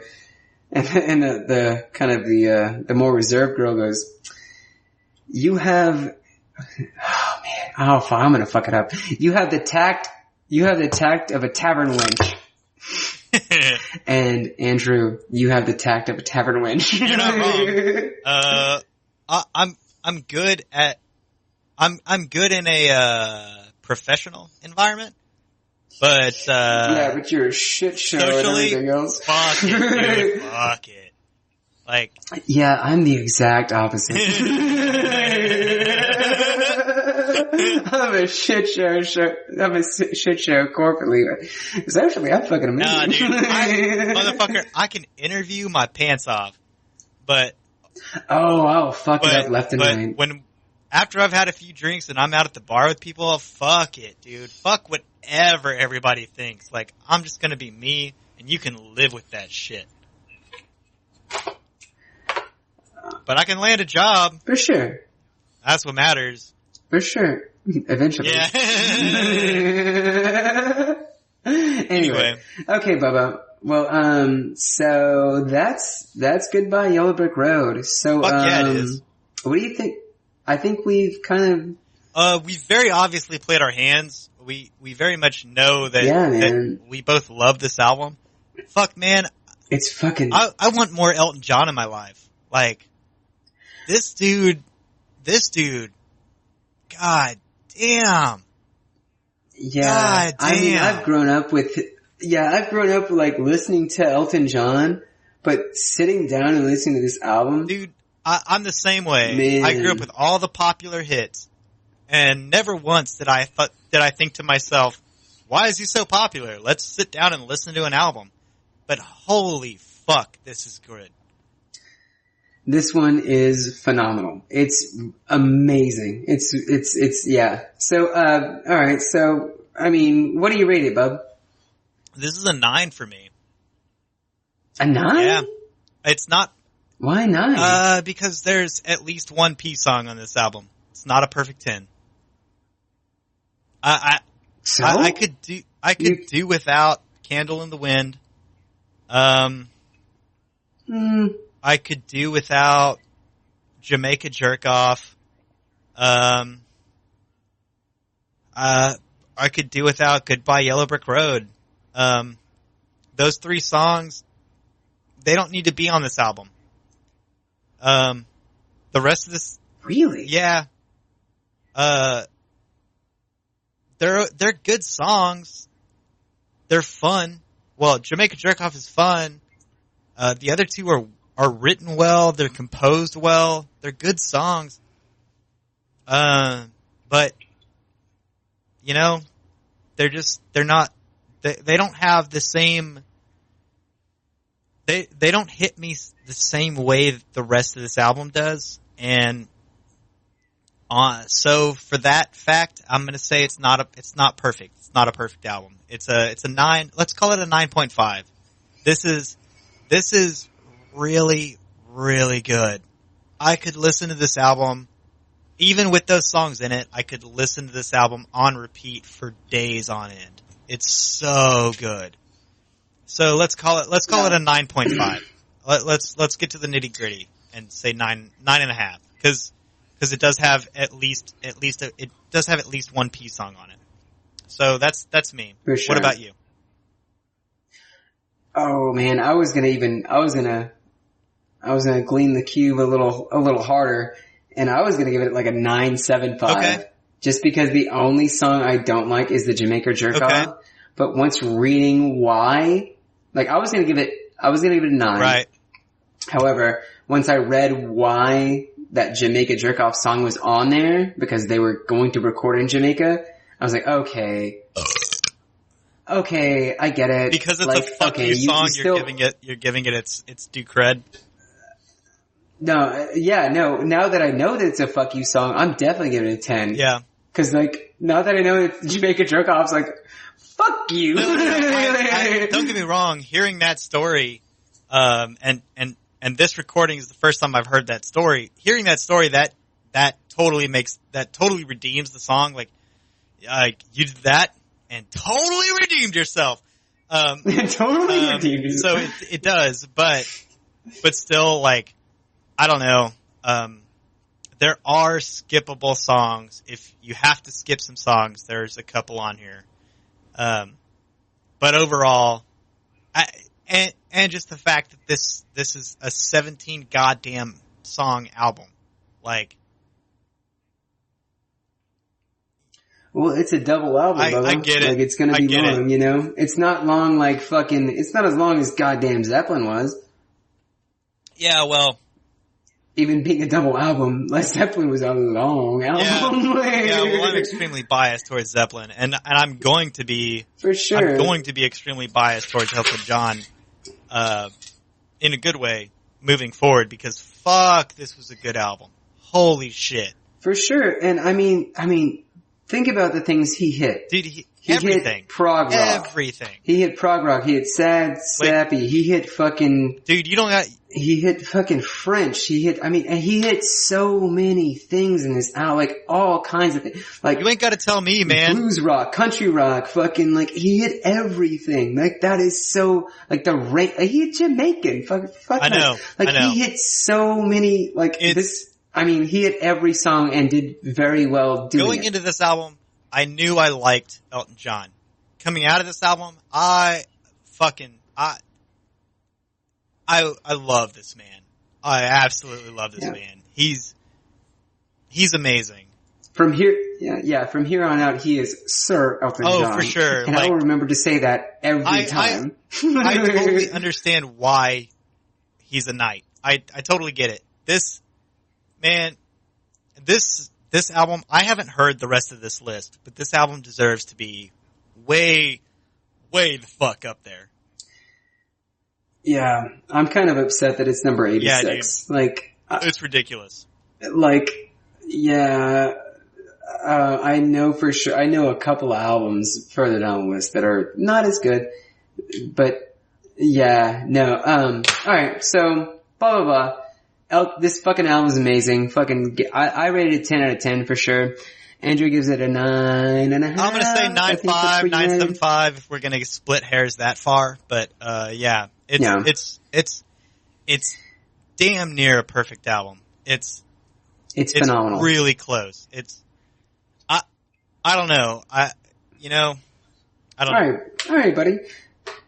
Oh, well, here's the real question. What's your top 5? Oh, okay. It's a double album. All right. You got 5. Well, when I wrote down, what's number 1? So when I wrote down the tracks to this song, because it's the only thing I've ever taken notes on. If this is, okay, here's a good rating system. This is the only goddamn album I've ever taken notes on. And granted, it was while I was eating dinner listening to this album about an hour and a half ago.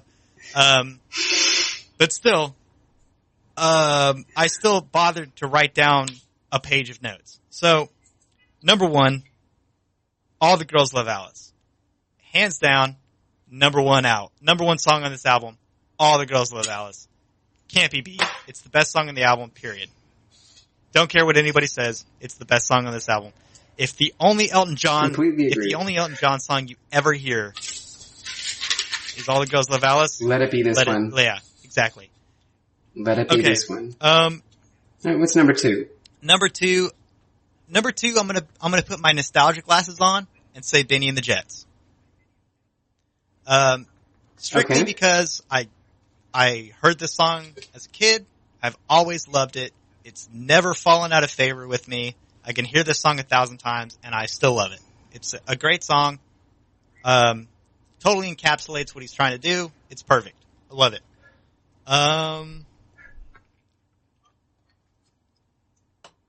3, 4, and 5. All right. 3, 4, and 5 are a lot more difficult. Yep. Because this whole album is fantastic. So, while I was writing down the track list to write little notes next to it, I starred 5 songs. All the Girls Love Alice and Benny the Jets were obviously 2 of them. So there's 3 other songs. How do I order them? I'm not sure. So because I gave it line of the album, Dirty Little Girl is going to be number 3. I love all of the quips in this song. I love the melody of the song.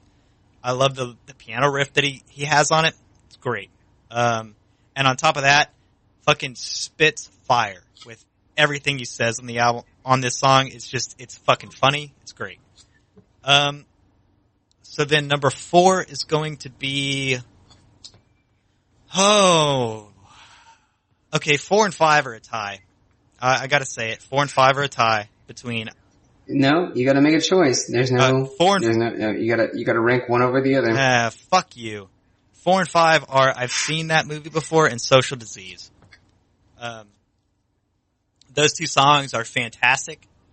I love the noir, jazzy kind of feel that I've seen that movie before. I've seen that movie too. Has to it.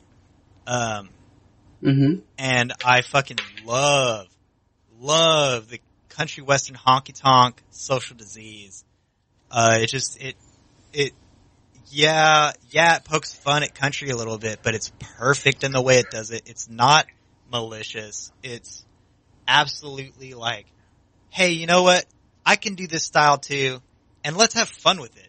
Like, let's make a good honky tonk song that even the honky tonkers are gonna love. Even though I'm being a little satirical, they're gonna like it too. And that bad ass saxophone solo. Oh my god. So that's 4 and 5 for me. Right on. What about you, man? What are your top 5? Okay, I do have to agree with number 1. All the Girls Love Alice is definitely number 1. It's the best song. That is it is the best song. It absolutely is. My number 2 is gonna be This Song Has No Title. Okay. Alright. I love it because it's quick, fast, and, I don't know. It hits me in a weird way. It's a great fucking song. Like, I don't know. It speaks to me. It speaks to my nature about who I am. Like, I don't know. It gets me. I feel you, man. I get it, and it gets me. I feel you. It's a great fucking song. Yeah. Number 3 is gonna be the funeral song and Love Life Bleeding. All right. Cause that hits my prog rock, and it's such a fucking epic song. Yeah. It's so, like, I love the dramatic of it all I don't know. I love it. Number 4 is gonna be, seen that movie too. Okay. Cause I fucking can't get that song out of my head. And number 5 is gonna be Sweet Painted Lady. Okay. Alright. It was a close between, Social Disease and Sweet Painted Lady, but listening to them both, Sweet Painted Lady, I like I don't know, it's more, I love that smooth, easy feel. I like the idea of it. It's kind of, I don't know, I just like the sound of it more. Even though I did throw a fit that I've never heard Social Disease before, I I don't know. I think Sweet Pain and Lady is a better song. Yeah, man. I get it. That's the song that just missed the cut for me. Mm-hmm. So I totally get it. I'm glad that our number 5s we were both up in the air with the same song. Yeah, but you landed one way and landed the other. Hey man, I just, I grew up, I mean you did too, but yeah, I did. But I mean, just that fucking honky tonk, man. And I had Alan Jackson was one of my first CDs, like that shit resonates with me. So, oh yeah, my first was Travis Tritt and Garth Brooks. Right, those are my first 2 CDs. Yeah, man. So, I mean, that being said, my first tapes were Alice in Chains and MC Hammer. So I don't know what that says about me. But yeah, my first tapes were Oasis and who was my other? And Belle Biv DeVoe. But in my defense, Alice in Chains is amazing, and they were both hand-me-downs. So, yeah. Also true. So yeah, man. Anyway. I fucking love this album. I do too, man. I'm really. This kind of hit me sideways. I wasn't really ready for this. Me but too. I'm really glad that I listened to it. Like it.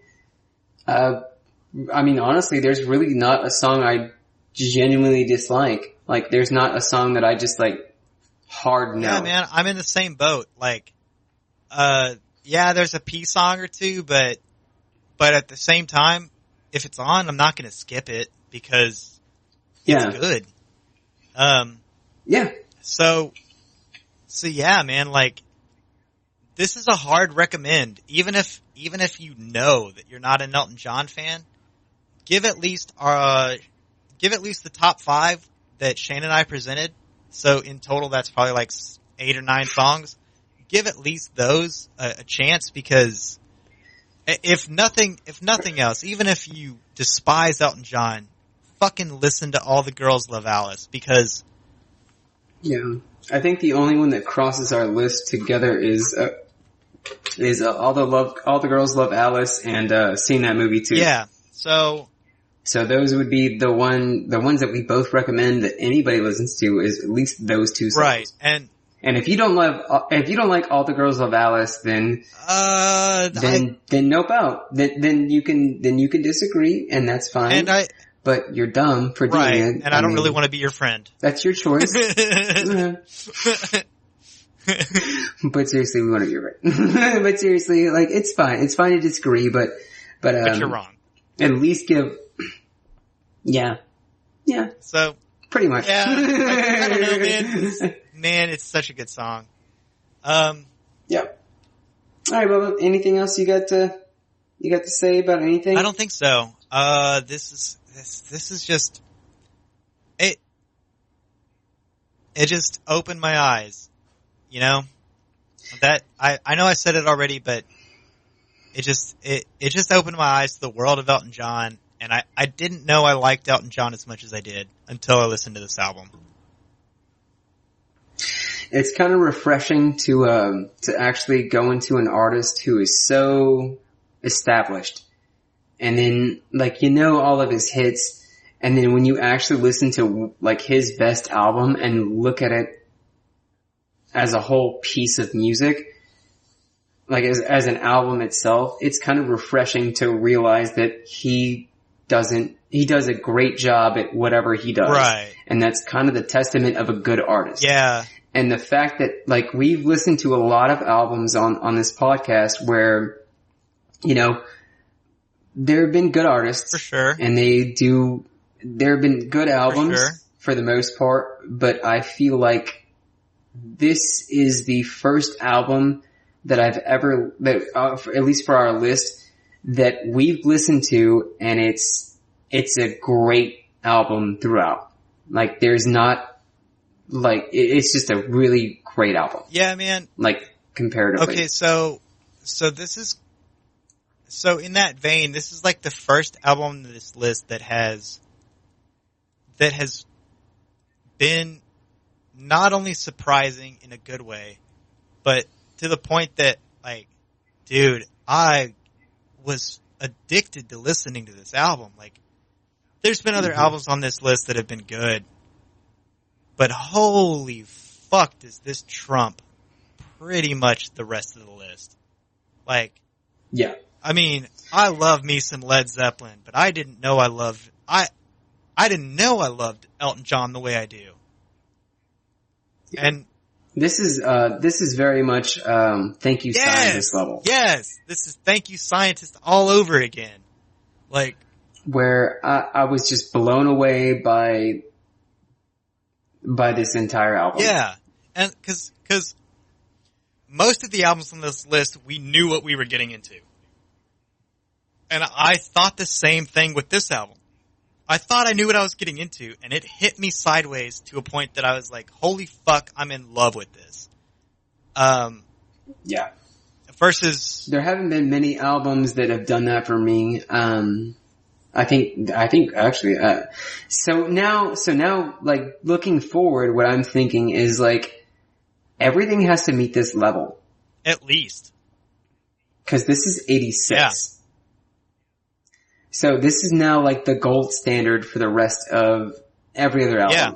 I have a feeling that this album deserves to be way farther up the list than it is.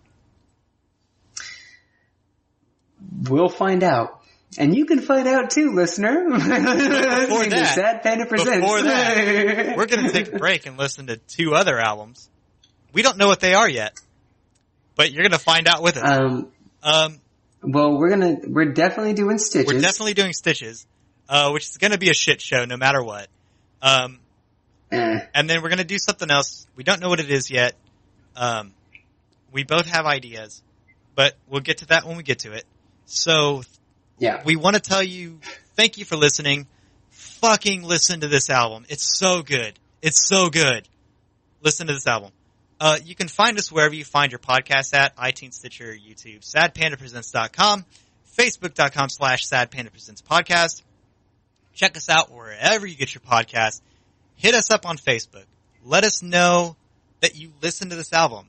We're not going to believe you until you fucking hit us up on Facebook and say, like, hey, I like this album because of this reason, or I like this line. It's awesome. Fucking talk to us about music, talk to us about this album, suggest an album. Something like that. Facebook is the best place to get a hold of us. Thank you so much for listening, to those of you who do. That's all I got. What about you, Shane? Nothing else. Thank you. If you made it this far, congratulations. I hope you really take our recommendation.